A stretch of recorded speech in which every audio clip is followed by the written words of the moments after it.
ত্রয়োদশ জাতীয় সংসদ নির্বাচনকে সামনে রেখে জামাত এবং 10 দলীয় জোট প্রার্থীদের পক্ষে নির্বাচনী প্রচারে উত্তরাঞ্চলের বেশ কয়েকটি জেলায় প্রচারণার অংশ হিসেবে পঞ্চগড়ের চিনিকল মাঠে জনসভায় যোগ দেন জামাত আমির।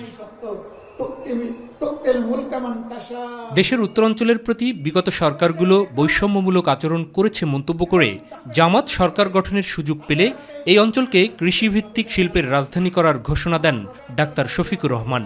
আমাদের প্রত্যেকটা যুবক যুবতী, প্রত্যেকটা নাগরিককে আমরা দেশ গড়ার কারিগর হিসেবে তৈরি করতে চাই।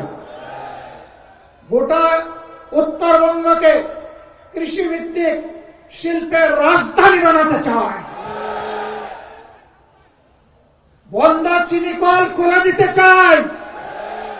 শ্রমিকদেরকে কর্মক্ষেত্রে আমরা ফিরিয়ে নিতে চাই। প্রধান অতিথির বক্তব্যে জনগণের রায় পেলে 64 জেলায় মেডিকেল কলেজ প্রতিষ্ঠারও প্রতিশ্রুতি দেন জামাত আমির। দাবি করেন জনগণই তাদের কার্ড।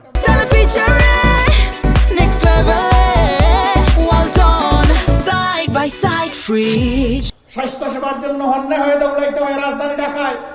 এ সামর্থ্য সকলের নাই। যাওয়ার পথে রাস্তায় অনেকের মৃত্যু হয়। এই অবস্থা আমরা দেখতে চাই না। আল্লাহ তাআলা আমাদেরকে এই দায়িত্ব দিলে 18 কোটি মানুষের 64 জেলার কোথাও মেডিকেল কলেজ বিহীন থাকবে না। পঞ্চগড়েও মেডিকেল কলেজ হবে ইনশাআল্লাহ। কেউ যদি ভোট ডাকাতি করতে আসে তাকে রুখে দেওয়ার আহ্বান জানিয়ে দাঁড়িপাল্লা সহ 10 দলের অন্য প্রার্থীদের প্রতীকেও ভোট চান ডাক্তার শফিকুর রহমান।